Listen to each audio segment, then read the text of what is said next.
You're watching Long Walk Through German Village with Dog. I, your humble cameraman, will be hosting this dialogue, and today we're walking through Weilerbach. This is a beautiful city right on the outside of Kaiserslautern, sort of that garden city concept that Germany has throughout the entirety of its country. Got Dog here, and today's dialogue and side dialogue is going to be focused on the beauty of a city, the beauty of a town, the beauty of a neighborhood and its surroundings. This is an appropriate town to start in because this is just truly a beautiful town. Weilerbach has a population of roughly 4,000 to 5,000 people, according to their Wikipedia page. A rough estimate of my own estimate is around 1,500 different buildings within it. It's a mixture of industrial, commercial, and residential buildings. This is my first long walk video I'm making, so it's probably going to be amateur hour from here on out. Forgive me if I run out of breath a little too soon, out of voice a little too soon. Hopefully quality will get better with practice. I really wanted to do this to show Americans how beautiful a neighborhood could be by comparing and contrasting German neighborhoods with the American ones. A lot of what I'll discuss will be focused on houses, from their construction to architecture. Focus on towns with their laws, constitutions, and the politics therein, and communities with their general characteristics of the people within them. I'll mainly be focused on small residential towns, sort of like this, with single family or multi-generational houses, because that's what I like. If you want to see big cities or the tourist traps here in Europe, it's not what I'm really interested in. You'll have better luck on another channel. Now, I'm going to be using the terms neighborhood, town, and village synonymously, because that's what these German villages are. They're basically neighborhoods. The difference is, and perhaps the unfair comparison between American neighborhoods are generally rooted in the different zoning laws between the two nations. German neighborhoods contain a lot more commercial and industrial buildings intermixed within the residential. So this is going to be a very foreign concept to any American who grew up in a neighborhood that is less than 100 years old. Most modern American neighborhoods are often referred to as bedroom communities. These are neighborhoods where you sleep, but that's about it. Leisure, work, shopping, they're all done in areas outside of the neighborhood. I also refer to the bubble of existence bit, which is basically everything around you, from the horizon in front of you to behind. If you look at your life as a video game, it's everything around you that's been 3D rendered and ready to be seen. So Weilerbach is actually a pretty legit town, complete with its own mayor, town council of about 20 people according to their Wikipedia page.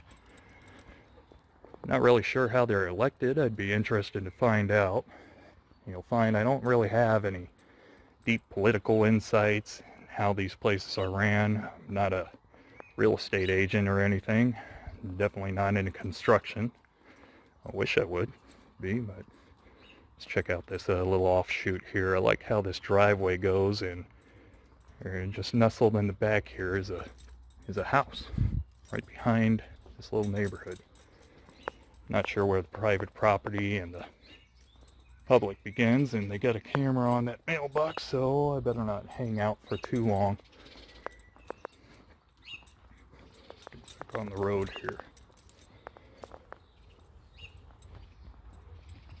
I'm not sure how well the town council, how the mayor is actually compensated. Not really even sure if it's a full or part-time job. The populated area here is a little bit under a square mile. It's actually 0.75 square miles. I can't remember offhand how much that is in kilometers. Imagine it's around 2 kilometers squared, maybe 4. Including the green space within this town's borders, according to their Wikipedia page, covers about 16 kilometers squared, or 6 miles squared. There are quite a few houses, quite a few amenities all within this town, and you'll see me interchange words as I compare these towns to the general concept of the American neighborhood. Weilerbach is also the administrative seat for several other towns, so I'm not sure how big of a role the council plays in the work of other towns, but I'm going to assume from my limited research that they represent this town alone and focus mainly on this town rather than the other towns, because every other town seems to have its own mayor and its own town council.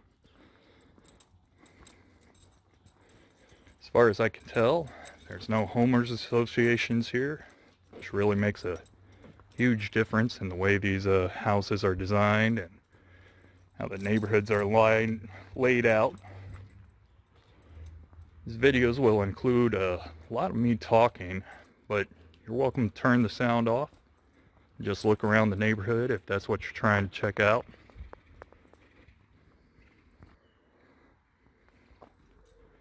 You'll miss out on a lot of the surrounding noise, the birds chirping, the cars going by. I was hoping to catch the goats in the beginning of this video in the field I was filming. And I was hoping to get the chickens clucking in the backyard. There's somebody around here has chickens, but I guess it's a little bit too early for them. Towards probably the last 20 minutes or so of the video, I'll shut up and as I make my way back to where I parked. So you can jump forward to get that. Get those background sounds along with the walk, if that's what you want. It's fairly relaxing. Or you could just listen to my slow, monotone voice as a podcast, or maybe have a video going off on the side, maybe an external monitor while you're doing other things. You won't miss much if you look away. I like to think of these videos as fairly versatile, and I don't really mind either way. So these garages here are generally rented out independently of the houses. Most of these are for people who live in apartments around here. But if you're renting a house, generally the garage is rented out independently. So if you decide that you're going to be kind of cheap and not want to pay the rent on the garage, it could be rented out to a stranger, which I think is a odd concept that Germany has. So you'll be sitting in your house and some random stranger that you probably don't know will be opening up your garage, or the garage attached to your house, and rummaging through his stuff. I like how most of these houses are closer to the street. A lot of this landscaping is very well done here. I like to get this house here. Hold on. It's got a rooster on the roof. I just think that's a cool design. I think a lot of the landscaping here is done by the same landscaper because it's all very zen. Front yards are usually not that big on most of these lots, but they have a lot of variety. Some have traditional grass, others opt for plants. some elect to pave their entire front yard with bricks and make some additional parking spots for themselves.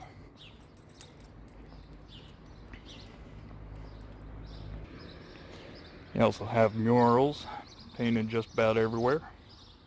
That one's of a dog, probably this one's cousin. Up ahead we have, I think it's an optometrist. And I think on the other side of this building is some kind of church. Have some more commercial services coming up. I'll pause it right now, and I want to get this guy in the video. Over that way is a kiosk, I think with the post office and a lotto. Not even sure if it's legal for me to play the lotto here, so I don't know much about it. And we also got a gift shop specializing in clocks. I think it's actually a residential house that has a gift shop built into it. It's quite common here. So we've made it to the residential area, to where more, or made it from the residential area to the more commercialized area. The main street is right up ahead, perpendicular to what we're walking. It's also called Hauptstraße, but I can pronounce Main Street a lot easier than Hauptstraße. And it's what you would classify as probably a collector road leading in and out of the town. And I'll let you know when we cross it, or come up against it, or walk along it, just so you have a point of reference. There's a chicken place right there that's open usually during the day. You'll notice that the main street is very narrow, and the traffic in it is very light in front of these commercialized zones. Very unlike the stores we find in American cities, we find that these stores sort of blend into the neighborhood. Here we have a few neighborhood markets. Behind me is Edeka. Behind me this way is a Lidl clothing shop. Rossmann, I think, is a pharmacy, and over there you got a bank and a hairdresser. You sell some kind of fireplaces over there. Got a place that sells Rolladins, which I think Rolladins are like the coolest things. Over across the way there's a butcher shop with a meat vending machine. Might go check that out later. And you see the roundabout staring off in this direction. It's very beautifully decorated with the very beautifully decorated with a town coat of arms and flowers.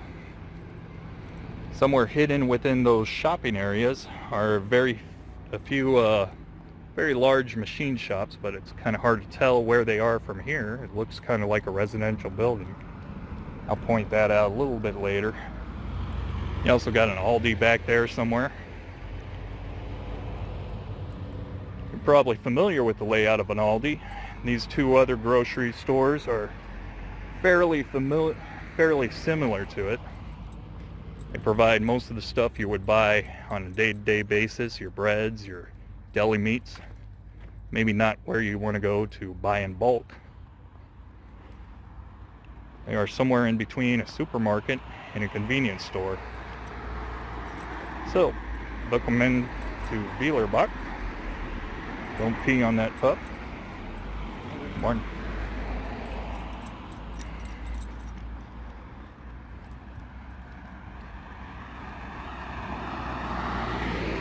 Across the way, we have a few gas stations, which is appropriate placement for this town. It's right on the edge of town.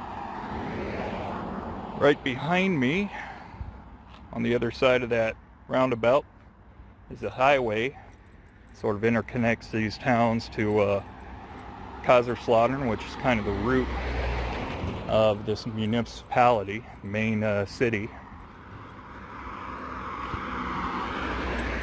Got a competing gas station over here, and you notice the convenience store is quite a bit smaller than your American convenience stores. Definitely not a pilot station, not even a 7-Eleven. Unfortunately, they don't have your 64-ounce double big gulps there.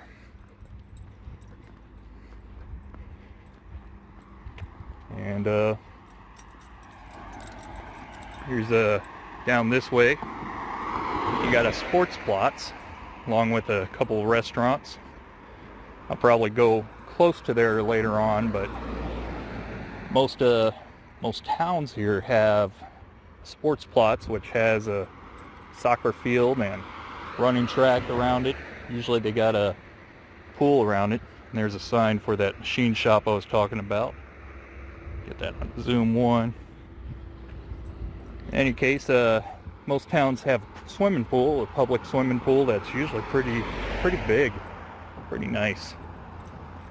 This one I don't think has that swimming pool, but it does have the Sports Plots, and most of them have a little beer garden right outside of the Sports Plots.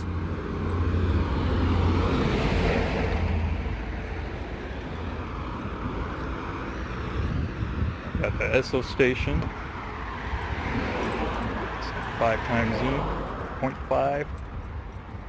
Got somebody who was brave enough to put a gate. He's building his house gate right to the main pedestrian pathway along Hauptstrasse or Main Street, which is what we're on right now. So we're turning into this little square here. I'm doing this about 5:30 in the morning, and but usually during the day they have fountains that spray up. It's pretty cool to watch. Down at the back side, there's a little cafe. It's cash only. It's a pretty nice little cafe, I guess. There, hanging off of that building right there is a giant bird tree. Most towns around here have to appease a giant cockatoo that flies around and generally eats small children of the residents when they don't have enough to appease that giant bird. Actually, I have no idea what that thing is, but it's pretty traditional to have it in most of these, at least this area, most German towns. I'll be cutting through this corner here and end up in a tight road with a weird cul-de-sac in a moment. But one thing I want to point out and compare is the ease of getting around to the necessities within this town versus a common neighborhood in US. We just passed Lidl. I happened to be in Fayetteville last week, and there too is a Lidl. If we narrowed down our bubble of existence to within 20-minute walk of the Lidl I just passed, we'd be able to reach just about every single house within this town. And even the ones that are outside of that bubble are only within about a 2-3 minute walk outside of that bubble. If we do the same with Fayetteville, that Fayetteville Lidl, our bubble being roughly the same size, area-wise, but we would only be able to get to 100 or so homes from there. There's only a little bit of neighborhood right behind that Lidl. Here we see the Fayetteville overlay, and all this back here behind it is your residential area, very small residential area. All these streets over here are actually parking lots for other strip malls, and over here is an actual mall. The highway that runs between them is damn near impossible to cross. I think it's called Skibo or Skibbo. I was there the other day before, or the day before I left, and my hotel was on one side of the highway, the Longhorn Steakhouse. I wanted to drink at the other side. There wasn't a crosswalk, and it was busy enough that I decided not to risk it, or risk staggering back across it later. Here we come to the end of the cul-de-sac. It just ends in that guy's garage right there. It's a pretty interesting concept. No real turnaround. Well, I guess this would be a turnaround. No parking here. And fortunately, the pedestrian hasn't escaped through this little cut-through. But in Fayetteville, I ended up that day, instead of eating at the Longhorn and drinking the Longhorn, I ended up in a Mongolian restaurant on the same side of the highway as a hotel. It wasn't really that good. However, usually with Mongolian, it's the customer's fault when it tastes bad. But to make matters worse, they were out of Yingling on tap when I got there. But some things we can learn from this is, one, the highway here in Germany does not have businesses along it. It's limited access, with the towns being the destination. Whereas the businesses in America are built along the highway, and the businesses are the destination. Two, the Lidl in Fayetteville is not a part of the neighborhood. Rather, it's a part of the highway. Fayetteville neighborhood is separate and distinct, almost secluded. If we took that 20-minute bubble and placed it anywhere in any other random residential address within Fayetteville, we see that they don't have any amenities within them. And even a middle school, in this one, is right outside of that bubble and on the other side of a large multi-lane street. I think there's a high school over there too. But both of them are more part of the highway than the neighborhood they service. These two comparisons aren't uncommon for their respective countries. Most residential areas in Germany are within easy access distance of basic commercial amenities, while most American ones are just outside of that reach.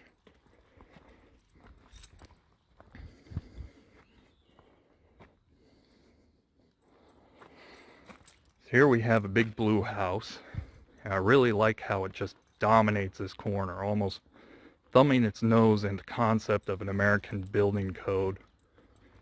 And that driveway overhang is pretty sweet too. It's pretty common here to have a house butted right up against the road. In fact, some of them end up taking up some of the sidewalk in some of these towns, the older towns.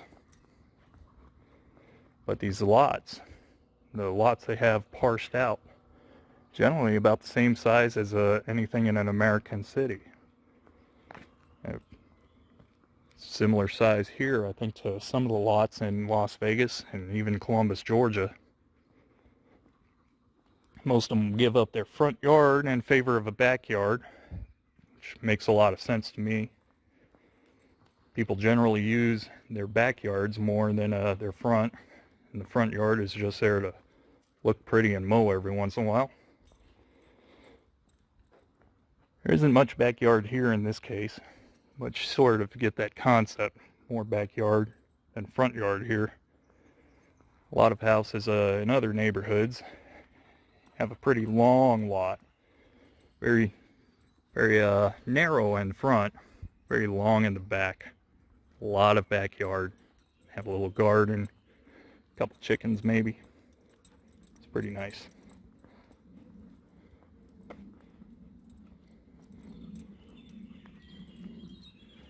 So you'll notice that the residential streets here are very narrow.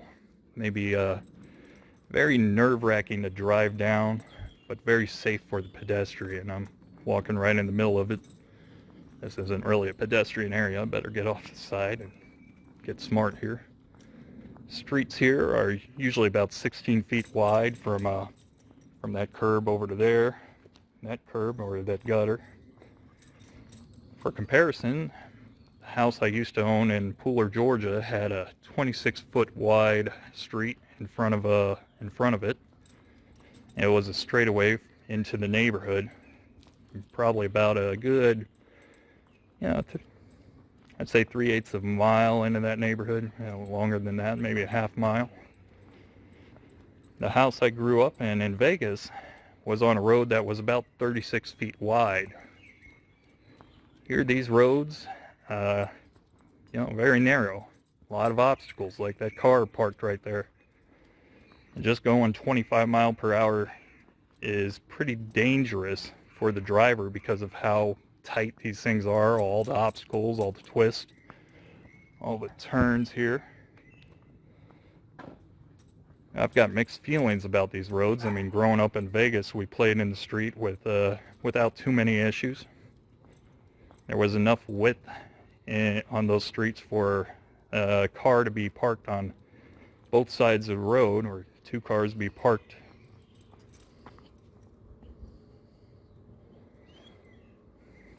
what would that be, adjacent to one another, and there'd still be enough space in between them for two cars to pass each other without concern.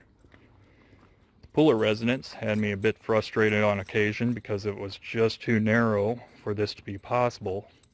Two cars were parked adjacent to one another, then getting through them would be quite a challenge in some cases. Come here, Bob. All tangled up. And in Pooler, it was a straight and wide street, so much so that I would never let my kids play in the front yard due to speeders being generally unobstructed on that straightaway. They generally do about 50 miles per hour down that 25 mile per hour street. So the good thing about these roads is it makes a lot less worry for us as parents when the kids are outside playing.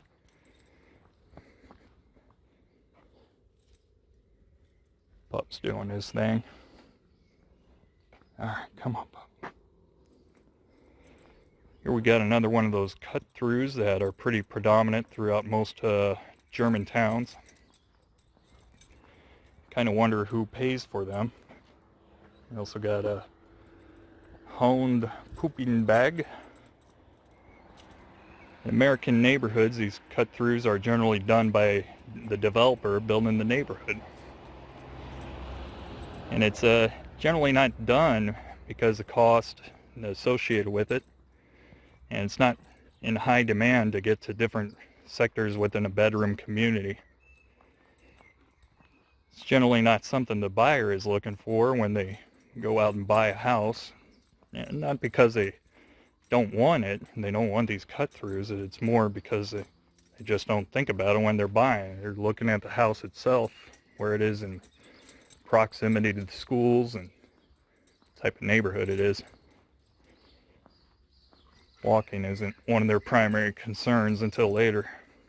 You got bigger things to focus on. And if it is done in America by the developer, it's done once when the community is initially being built. I like this one too. It's a pretty big house, just dominating that corner once again. But here in Germany, I get the feeling that the taxpayer ends up paying for most of these cut-throughs. And I get the feeling that it's planned out by the city council. And rather than it just being done once during the initial construction of this town, I'd imagine that it's developed and evolved throughout the life of this town. America generally, once the contractor is done with that development, they cut ties and cut loose. There's no further development to the neighborhood itself. Big reason why I wanted to come to Germany was to study sort of how the houses were, study urban design. I mean, yeah, seeing the Eiffel Tower in Rome, the Swiss Alps is pretty cool, but I'm really more interested in how the common person lives here, particularly in single family and multi-generational homes. And this is a kind of pipe dream of mine, but when I grow up, I want to build communities, not just houses, but actual livable communities. While that may never happen for me, perhaps these videos will share some ideas with those who do pursue that as a life path in America, but never get around to seeing anything outside of America to see how different things could be. As stated, I'm doing this about, it's 6:16 in the morning now. I started around 5:30, and that's mainly to avoid people being in the video against their will. The downside of that is you don't get to see the kind of pedestrian traffic that these types of towns have. Got another little cut through here. Got some construction going on over there with that. I think it's Portherm bricks, maybe a different brand actually, but same general concept. See two churches in the background over there, sort of, behind those houses. I think the main reason that these towns are like this is just due to lack of strict zoning laws. Now, not just Bikes and City Beautiful do a great job in explaining how the zoning laws, affect American city design, but they aren't very good in showing in detail the results of this lax policy. They're also pretty hostile to single-family homes, and of which I'm a pretty big proponent of. Kind of like I have family. I kind of like living where they are the only ones I hear while I'm indoors. I like having a garage I can work in, backyard I can let the dog run around in, and eventually I like to have some a garden and a few chickens and goats in the backyard. It's much preferable to apartment living and row housing for me. Alright, come on, pup. Let's cross. Here we got sort of the town square, which is a parking lot. A couple small businesses around. Get a one-time zoom just to get better detail. We got I believe that's called a maypole. And up top are all the different trades within this town. The pretzel right there is probably the baker. You got the scissors up there, probably your barber. And horseshoe, probably a blacksmith of some type. Maybe that's a machine shop. Get focused on here. Got a little town square fountain here. I don't know what that thing is, an old machine of some sort. I'm sure it has some historical significance. Something I want to point out is they have bathrooms over here that are open from 11 to 1800 hours. I guess they're free to use. They're closed right now, I think. But that just shows you don't see public bathrooms in parks in most parts of America. They're very well maintained inside and don't have some homeless dudes sleeping in them. Over here is another park. I'm not allowed to go in there because hound is verboten there.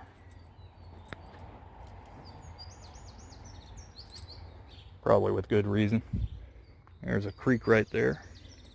Come on. Let's get it going.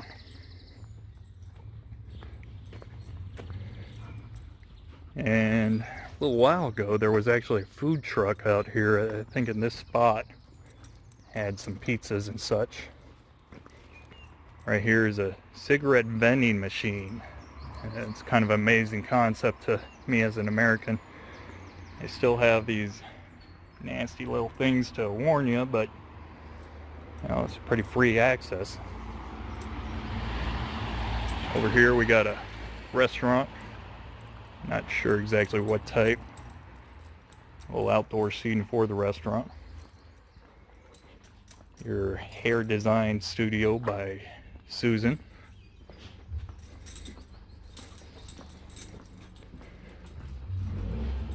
Over here I believe there's a little pub. Oh. Come on, pub. We're coming up on Main Street once again, or Hauptstraße. Probably mispronouncing that even. We're going to commit to this signal. There we go. Now that we're committed, we'll cross the street in a moment here. There's a church over there. I want to say it's a Catholic church. I'm not really sure.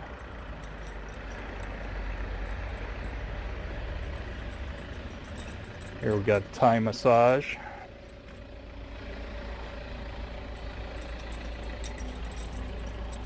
physical therapy place here, and across the way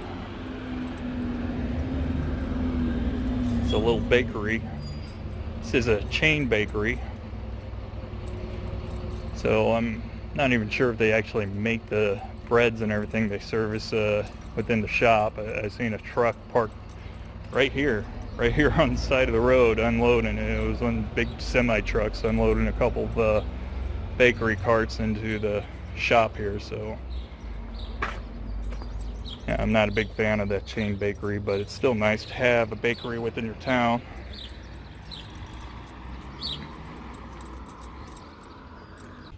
So this sign here indicates that it's a pedestrian residential zone, and you got the T sign below, which represents a dead end.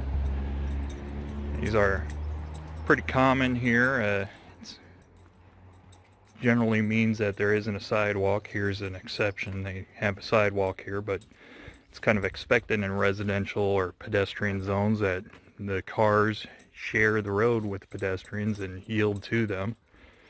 And the T sign we saw back there indicates a dead end, and the walking man and the bike above it indicates that there's an outlet for pedestrian traffic. Down here is a cool house I'd like to show you. Let me see if I can zoom out a little bit. It basically is what I believe is a multi-generational house.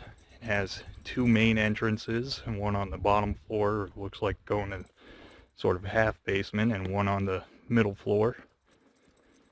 The way multi-generational houses work is your mother-in-law and father-in-law live on the bottom floor, and it's sort of like a hotel suite. It has its own master bathroom, own bedroom, maybe a little kitchen, little dining area, living room. Above you have your main house, where you're raising your family, and have maybe a bigger kitchen and more bedrooms for the kids.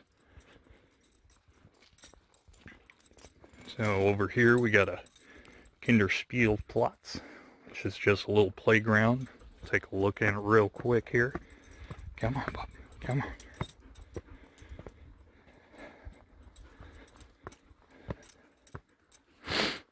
So we got a little slide here, swing set. It's just a small little playground, nothing fancy. All right, come on, let's go back down.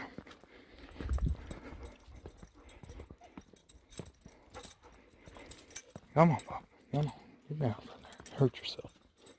Come on.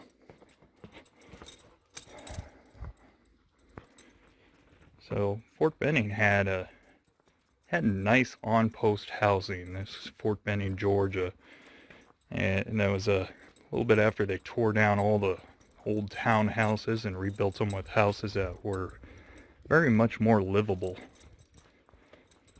Floor plans were a little bit jacked up, but that's besides the point. They were still nicer than the townhouses. But within those neighborhoods, they had small playgrounds, sort of like that, probably a little bit more fancy, on just about every block.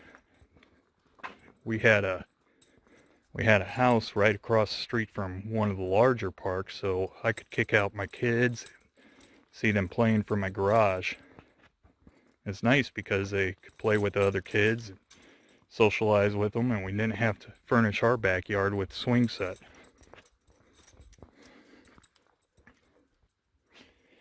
The one thing that allows for neighborhood playgrounds such as that to actually exist and be utilized on every block is the one factor that often gets overlooked, if not outright ignored, by those examining neighborhoods and the way they're built and the zoning laws and the way they are.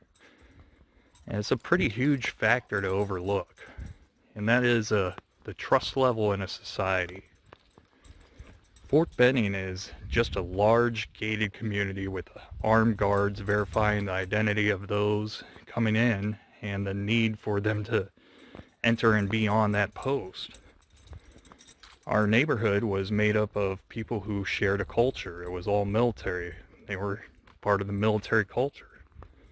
As service members, we're supposed to have a shared set of core values. Now, that level of commitment to those values varies by soldier, but one of those values is integrity. Yes, were other factors in the neighborhood that kept it from becoming what I would consider a tight-knit community, but at the very least we had a shared culture, similar economic situations, and shared value of integrity that was usually respected. My kids could leave their bike out on the front porch or in the park unlocked without it getting stolen, and which they did quite often. This was almost unheard of in the Las Vegas neighborhood I grew up in. I left my bike near my front door unguarded for like 2 hours once, and it was probably the one and only time I ever did that. I was usually pretty good about locking it up, but in any case, that bike was sure enough gone when I went back outside. Low trust is a big reason why the U.S. can't have walkable neighborhoods. We don't want vagrants walking down our streets, loitering, messing with our stuff or our kids. It's why we don't have stores within our neighborhoods. We don't want strangers coming in and out of our neighborhoods to shop. It's why restaurants don't exist down the street from our houses. We don't want drunk drivers plowing through our kids' game of road hockey. And it's why we don't have we don't mix apartments with houses. Economically, the imbalance leads to crime rising, and unshared values leads to poor political representation. The laws and the way our U.S. neighborhoods are built are basically an invisible fence, substituting for where there ought to be real fences like the gated community and Fort Benning.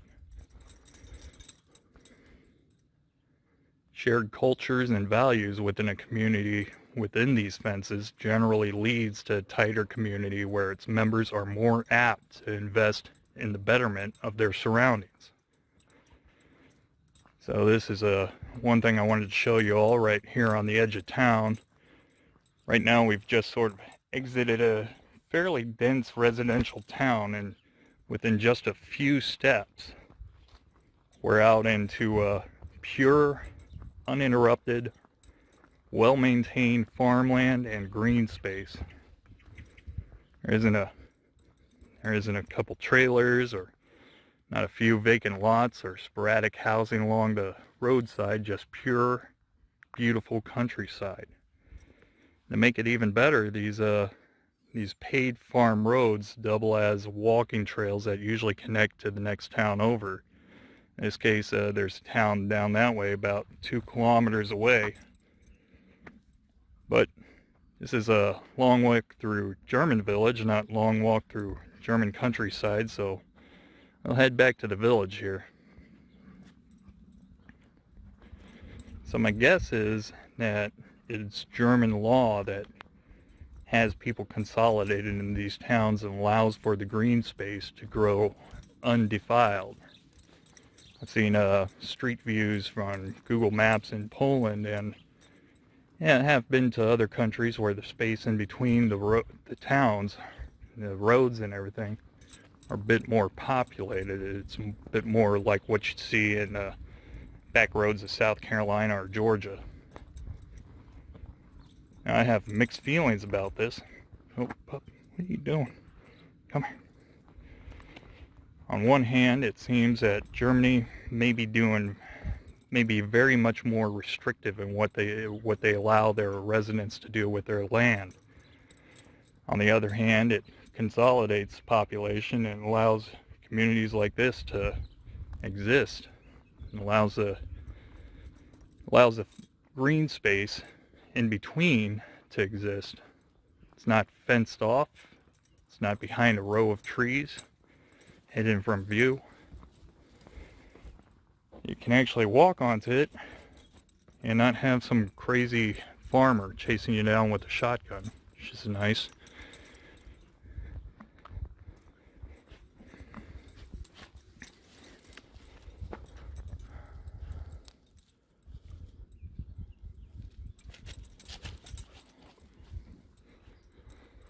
I've mentioned before that this town has a town council of about 20, a mayor who acts as a chairman for the town council, and the town is really, as far as actual habitat,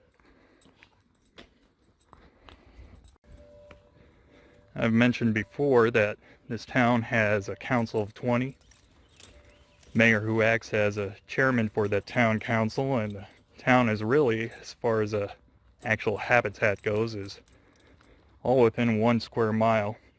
So you have about 21 people in a government focused squarely on a very small bubble. We can compare this to North Las Vegas, which has a mayor and 4 council members. They are responsible for about 97 square miles and about 217,000 residents. Pooler, Georgia has about 27 square miles. I think 1 mayor, or 6 council members. They have a population about 25,000. Northtown Pooler aren't as capable of focusing on their streets, their parks, or residents, just because there's so much of it to focus on, so many of them to focus on. In America, taking care of the neighborhoods is generally arranged for by the homeowners associations. HOAs are generally managed by people who don't live in the neighborhood. So let's say that a common area lawn hasn't been mowed by the contractor for about 2 weeks. A council member within this town, it's 1 square mile, likely notice that on their morning walk pretty quickly and have the power to get it resolved and fixed quickly. This versus a HOA worker who would likely have to be notified by an angry resident wondering why they're paying their dues before they would spring into action and get the contractor on the phone and get it fixed. The Pooler or North Las Vegas mayor would, or the council even, would have nothing to do with it. They have enough to worry about with that large area they're managing. And the town here is just beautiful. I get the feeling that is because this small little area gets a lot of focus from the leaders within it, much more than a town like Pooler or North Las Vegas government and leaders would be able to provide. There's flowers in the roundabout, statues, parks, cut-throughs with paved bricks, well-maintained public bathrooms that are open during the day. The residents also, what's this pup doing? The residents also seem to care about their town by keeping it clean, keeping it nice. Germans generally buy a house and live here for the rest of their lives, or live in their houses for the rest of their lives, while Americans tend to live around 5 or 10 years within a house before moving. The focus of the American homeowner seems to be on sustaining or increasing the house's resale value, while the Germans' focus is making the house livable. The American incentive and responsibility is to have the homeowners association ensure the blandness in the neighborhood so the houses maintain that resale value for the American resident. Things like new parks, new paved cut-throughs, forest paths would cost the Americans more money through taxes or HOA fees, and they are not incentivized to invest in those features because, well, they won't get to be around long enough to enjoy the long-term benefits, nor would that likely get them.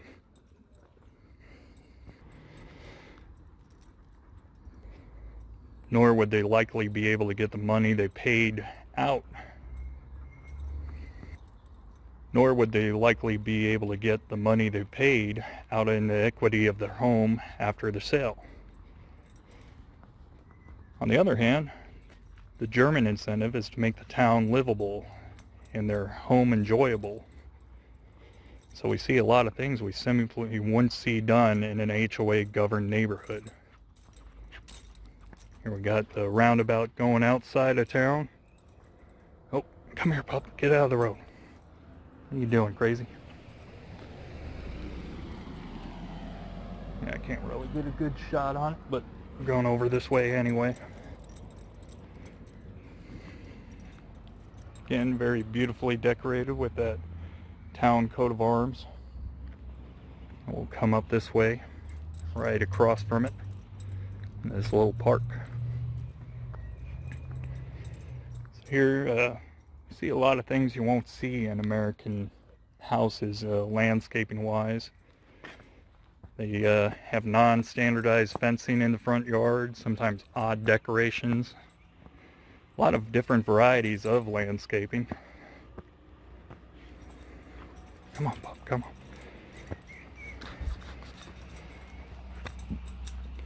Sometimes, God forbid, you actually see RV trailers parked in the driveway. No, HOAs strictly forbode that. That's not to say that Americans don't have livable neighborhoods, walkable neighborhoods. In Sierra Vista, Arizona, I walked through some of the lower middle class neighborhoods that I was staying in. I don't think they were governed by any kind of HOA. They had a lot of good character. They were mostly made up of people that were there to stay. So we'd see a lot of what we see here in this neighborhood, to include RV trailers being parked in the yard, just with the desert setting, maybe a little bit more under-maintained with a few cars parked in the yard every once in a while, people working on them. Oh, pup. One of the differences between the two of these communities goes back to the town government being set with a very narrow focus and a lack of laws in Germany setting clear boundaries between commercial, residential, and industrial areas. Sierra Vista was nice to walk, but it was a very long walk to any kind of amenities. The Fry's, it was a grocery store down there, was outside of that 20-minute bubble of where I was staying. Same with the Taco Bell and anything else I was trying to get to. You think I'm out of breath now? Sierra Vista is about 5,000 feet in elevation. Couldn't go far without running out of breath there. As mentioned, this town council here has a very narrow focus of about 0.75 square mile patch of inhabitation to focus on. They also live in this town and see it daily.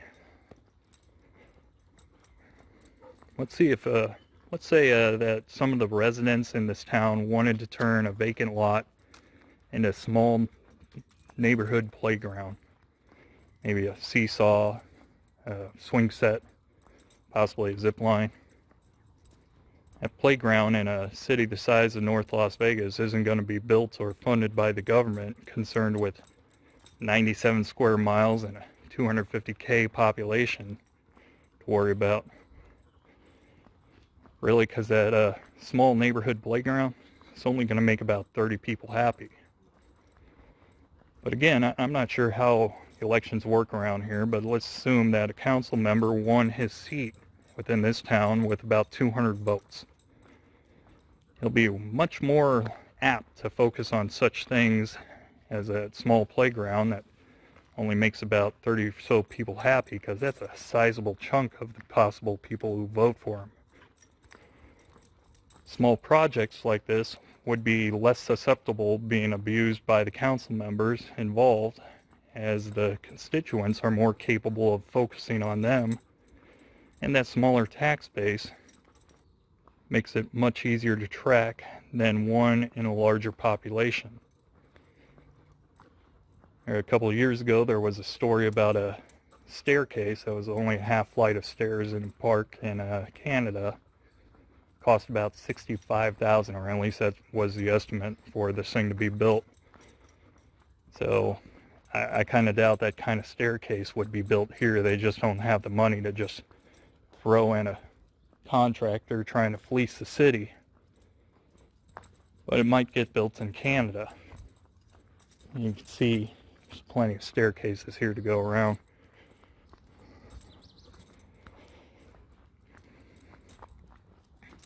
Let's try to get on the right path here. This is a very beautiful area. I believe that America can have towns just as beautiful as this one, maybe with its own American style and charm. Alabama is said to be the beautiful state. And to me, it really is a beautiful state, but it's an unpolished beauty. Germany is a very well-refined and polished beauty. And really the landscape here in Germany is really not that much different than Alabama. Got rolling farmland, forest, all the hills and creeks. It's very similar to Alabama here. The weather is dramatically different. There's a lot more bugs. Oh, come here, pup. Be the good boy. Be the good boy. Good boy, good boy. Come on, come on. This way, this way. There's definitely a lot more bugs in Alabama than here. But there's no reason why Alabama can't look this way, like a well-polished beauty. The goal of these videos is to take a look at how other cultures are doing things and consider if that's better than how we're doing things. If so, we should discuss those policies that they implement and customize them to fit the American society, American neighborhoods, or more possibly just the local law of the different jurisdictions within America. My wife uses a lot of excuses, a lot of people, other people use to explain why the American towns aren't like this, stating that it's because these towns have been around for centuries and have had time to develop. But look at these houses. They haven't been around for 300 years. Most of them look brand new, and I doubt some have been around for more than 20. They even, and even if they have been around for longer than that, they sure don't look it. They're well constructed, well maintained. Hold on, pup.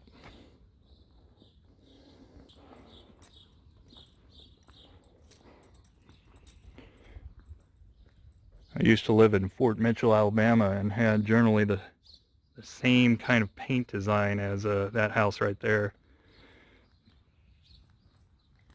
But Fort Mitchell, they built a whole bunch of houses and little McMansions in the middle of old cotton fields during the housing boom, and a little bit around the BRAC, which is a base realignment over in Fort Benning. Most of the houses within that Fort Mitchell area were built anywhere from 2005 to probably around 2015. But if you go back now, even the newer ones look like they're 100 years old. I mean, they were just shoddily built, quickly built. They have roof tiles falling off, this little asphalt roofs falling off all over the place, sections of siding coming off, bland, ugly yards. The house I had there, never buy hardy plank. That stuff just sucks.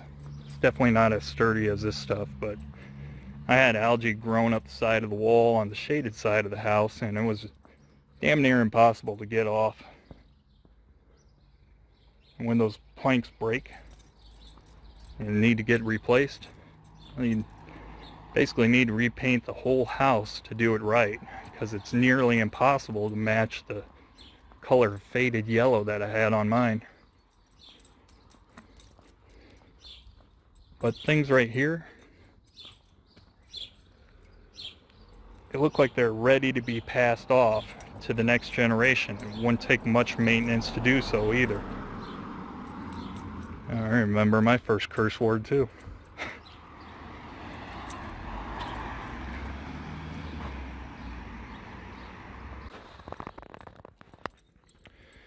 These houses here, they look like they're ready to be passed on to the next generation, so it wouldn't take much maintenance to do so either. I'm not sure, but I was in Guam for a little bit and walked around those neighborhoods, and construction quality here looks just as good as the construction quality in Guam. In Guam is they build their houses to withstand hurricanes. I'm pretty sure they don't reinforce the brick with steel here, which is kind of weird and different to me. But most of these houses here are all brick homes with cement floors and really good construction that's meant to be around for a while. I know they don't have to deal with hurricanes or tornadoes or really any earthquakes out here. Maybe that's another contributing factor. But it isn't that these were built over 100 years ago. These are, again, pretty modern. And these were built with different laws, different policies for a different culture. Something, this is a,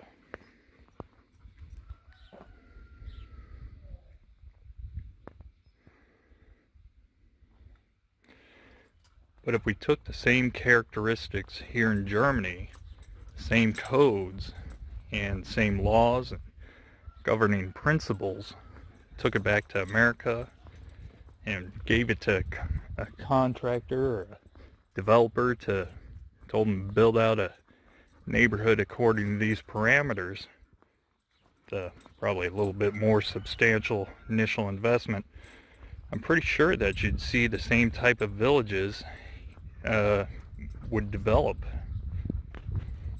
perhaps with wildly different architecture and of course different building techniques, but more or less it would all be generally the same, the way the town is laid out. That does it for me because I pretty much ran out of things to say, but if you want to stick around for the rest of this walk as I try to navigate back to our starting point, I'll point out a couple features along the way, but for the most part we'll shut up. If you just want me to, this is about the point where you can enjoy the sounds of the birds, scenery, dogs barking, my dog whimpering. So if you're into that kind of thing, you're welcome to stay. A little bit more of that green space over there. But as always, thanks for watching and have a nice day.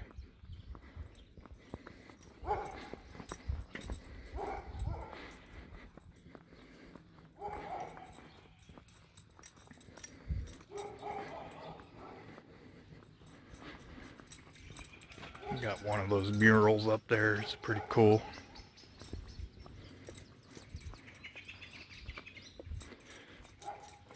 I don't think an HOA would allow that kind of thing, and probably with good reason. In America, people, that's pretty classy painting up there, but they'd probably paint something stupid on their house.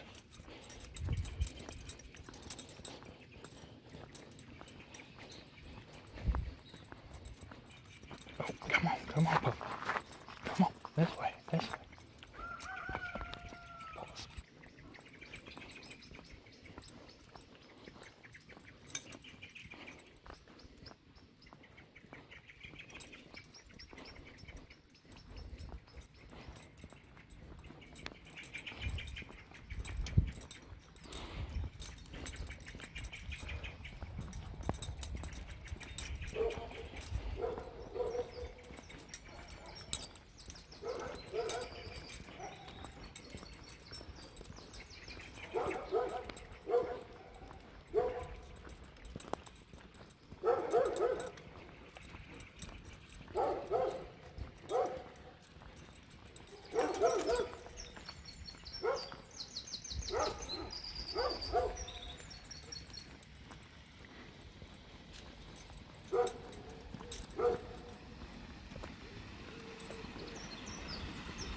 here, I think, is a old folks home or place where they care for people with special needs. And first I thought it was a hospital, but I don't think that's actually what it is, but it's a pretty large complex.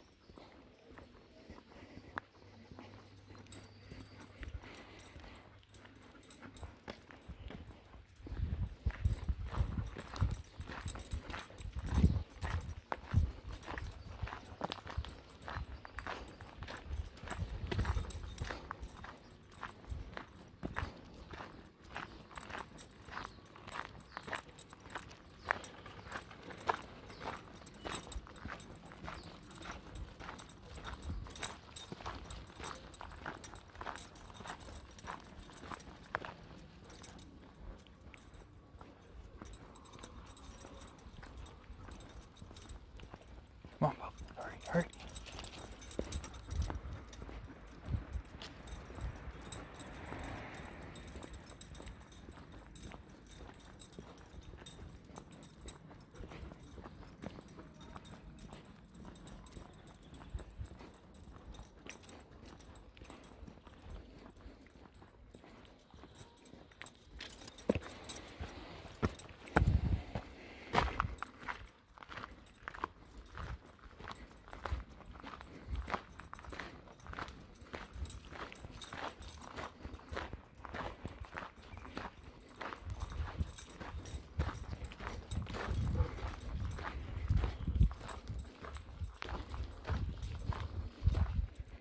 Come on this way.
We got some chickens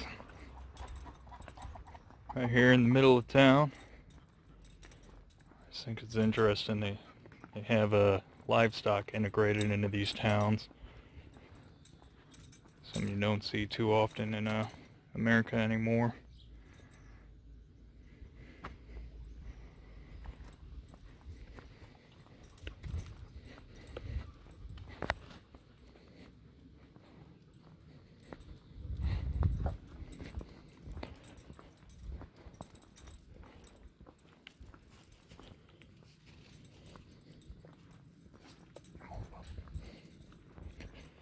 Little restaurant here,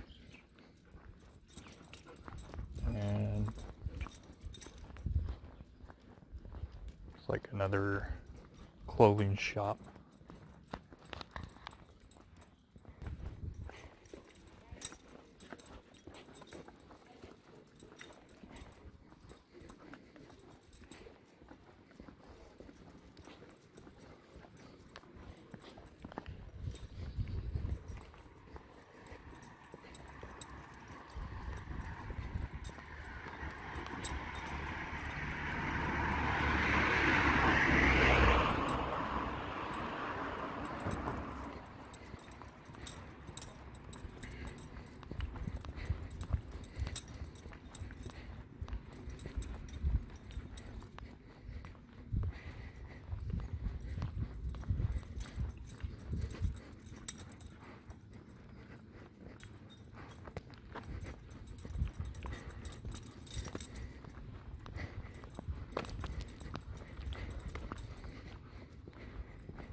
I think that this is a kindergarten, or basically elementary school. Not 100% sure though.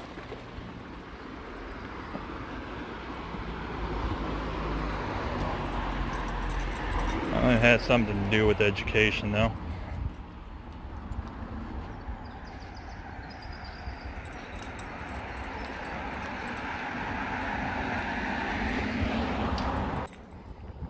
Got the firemen right here. Fire department.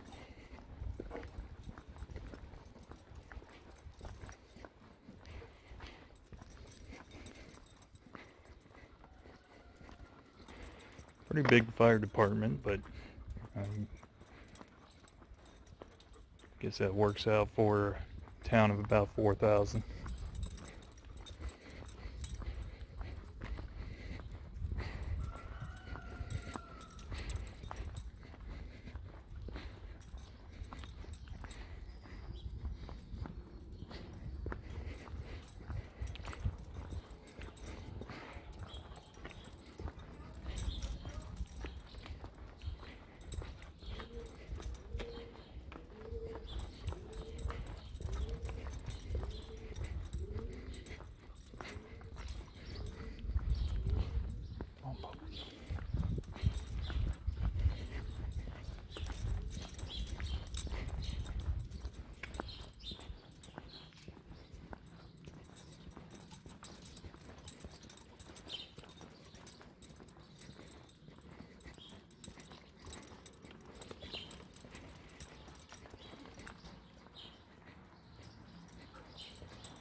Come on, pup, get on the sidewalk here.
Not sure if you heard it, but there was a rooster crowing back there.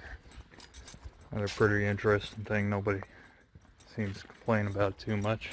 I'm sure if you get enough roosters in your backyard crowing, probably would, but one or two here doesn't seem to bother anybody.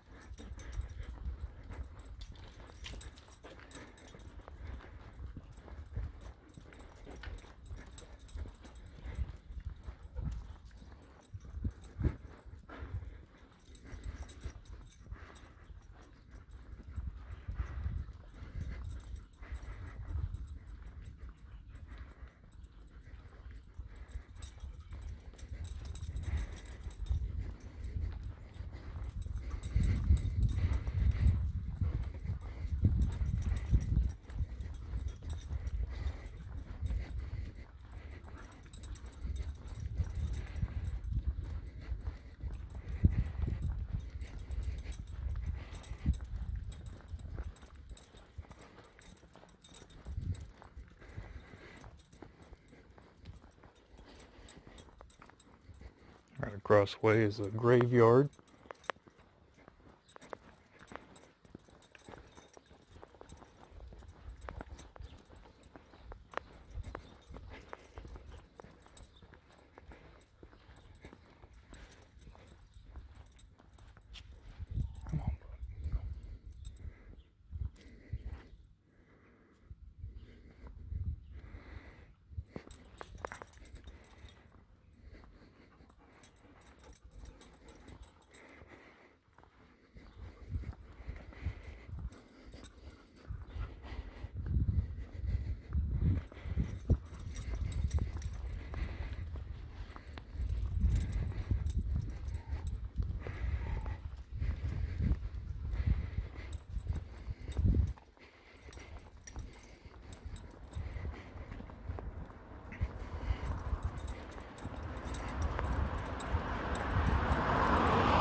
Oh.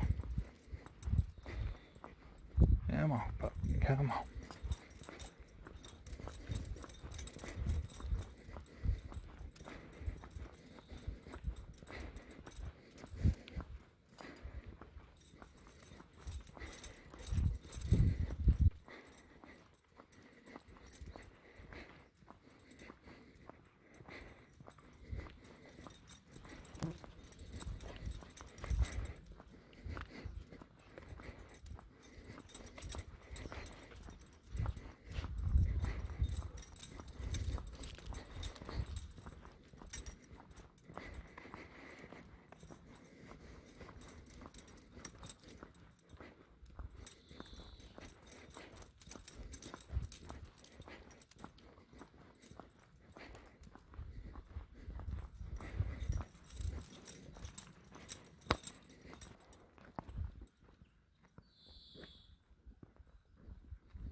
I think that's part of that sports plots I was talking about earlier. It actually might be a school because it says West Floss School, but I know it's in front of sports plots.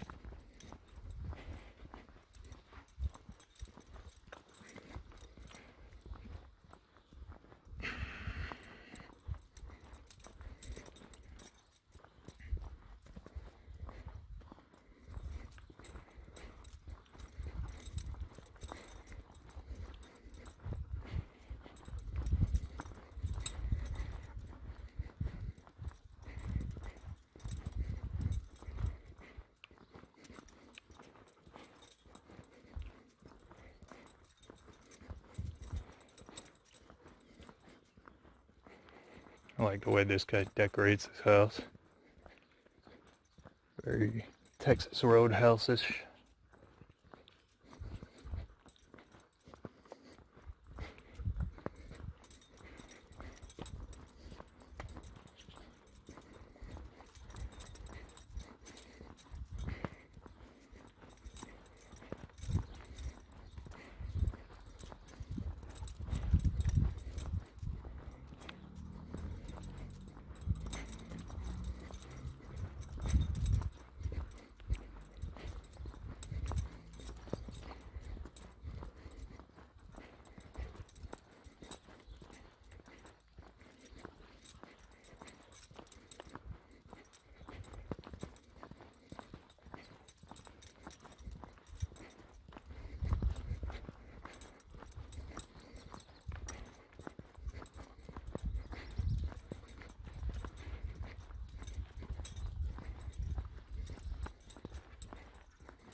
Come on.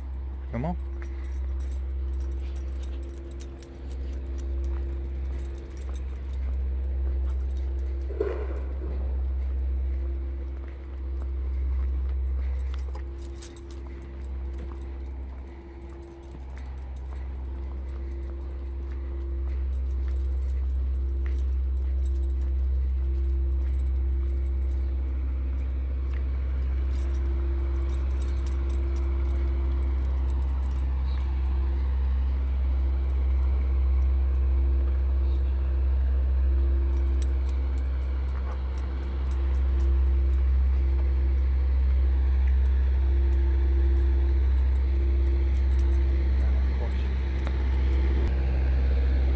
Here are those meat vending machines I was talking about.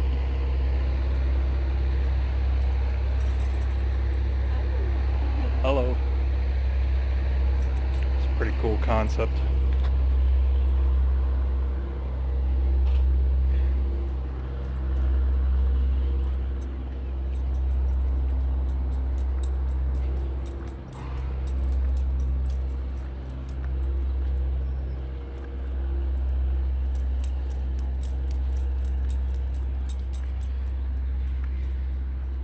Old gym across the way there.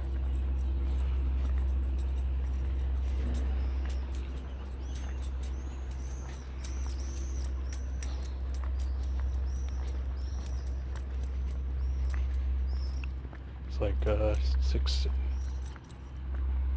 apartment with 6 flats in there. So that's what you would call it. I don't know.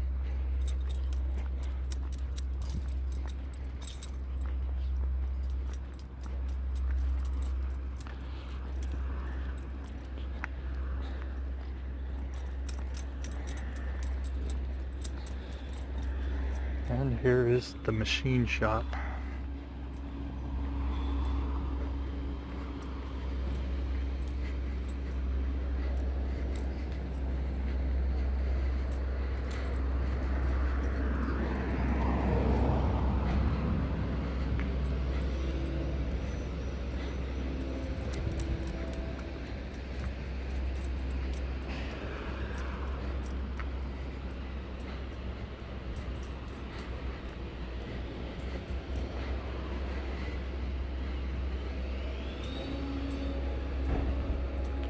Sort of peacefully existing within the middle of this town. It's a residential town.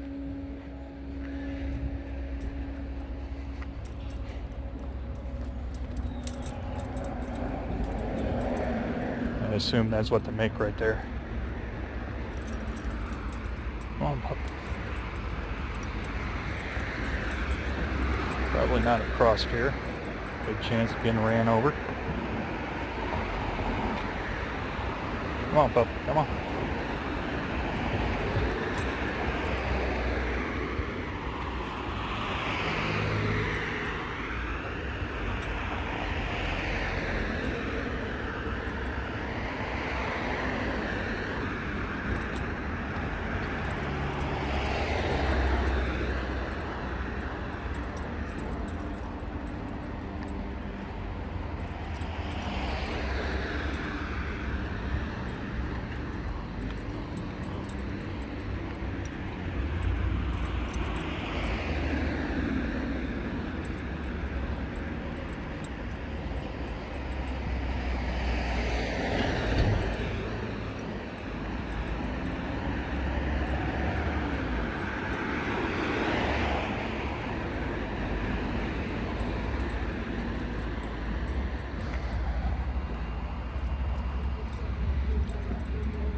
Well, goodbye.